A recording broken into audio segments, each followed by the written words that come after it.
Psychologists say that the most productive emotion is the emotion of gratitude. You know, if in your heart you feel grateful, you will be very productive. You will be at the top of your game. You will be at your best. And successful people, as in people who are the heads of industry and who are CEOs and entrepreneurs, you know, successful by the definitions of man, they are people who will go to sleep and then wake up, and then before they wake up, the system is to kind of keep your eyes closed, and for the first couple of minutes you just remember the favors that is in your life. You know, you go, thank God my eyes work, my body is working, Alhamdulillah, I am alive, look, I have a bed, oh my God, I have a blanket, there's a roof over me. Do you understand me? And as you go through this, it sets the tone for your day, and it's a tone of gratitude which builds success. Now they have discovered this now, you know, in the 2000s, to be grateful. Now let's look at your deen and the deen of Muhammad alayhi afdal salatu wa atammu taslim. When the Rasul was alive, it was in the desert. Now the desert is very hot. The water is very scarce. With limited water, food is very scarce. With limited food, you're hungry, wealth is very scarce. And when the people from Mecca migrated to Medina, there wasn't much shelter either, because, and you see the Ashab al-Sufa, they used to be sitting, you know, sleeping outside.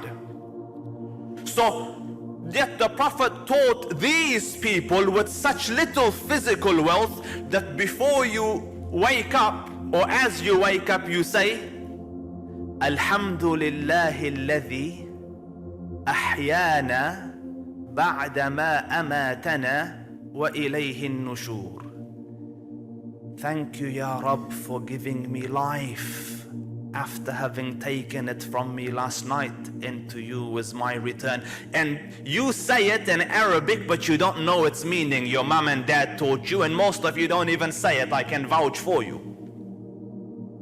But they were Arabs, you see. They spoke in their own language. So to him, it was thank you, Ya Rabb, for giving me life again. Not just wealth, life again. Can you imagine what it did to his psyche? And then he goes to the bathroom, he finishes. What does he say? Alhamdulillah, thank you, Ya Rab, for taking away the filth from me. He eats, Alhamdulillah. He drinks, Alhamdulillah. His whole life was gratitude. And psychologists say to be at the top of your game, as in be a more successful version of yourself, you need to be grateful. Do you see when I tell you that the deen was designed to make you successful?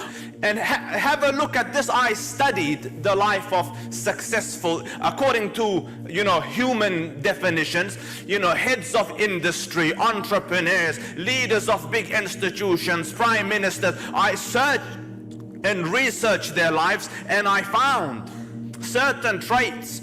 You know, they are all early risers. They wake up very early, all of them, almost unanimous. They wake, I read, you know, between 4 o'clock and 6 o'clock is their wake up time, although work starts at 9. Yet they wake up early. So what do? They don't answer emails. They wake up and they meditate, or they read what they call motivational texts to inspire them for the rest of the day, to, you know, to pick them up. And what do you do, or what did the deen prescribe for you to do in the morning? After you have said, you know, your hamd, you wake up, you do your wudu, you stand in salah, and fajr is long recitations of the most motivational text man is ever to know, the divine word of Allah Himself. And then you sit and do your wird, your adhkar. Try this for those of you who haven't. Try to sit and do your adhkar for 30 minutes, you know, before you go. See what it does to you for the rest of the day. And I tell you, and I don't say this, to blow my own trumpet, but by the time I get to work, my heart is dancing. Like, Allahu Akbar, let's go. Why? Because the deen was made to give you the best of this life and the best of the next.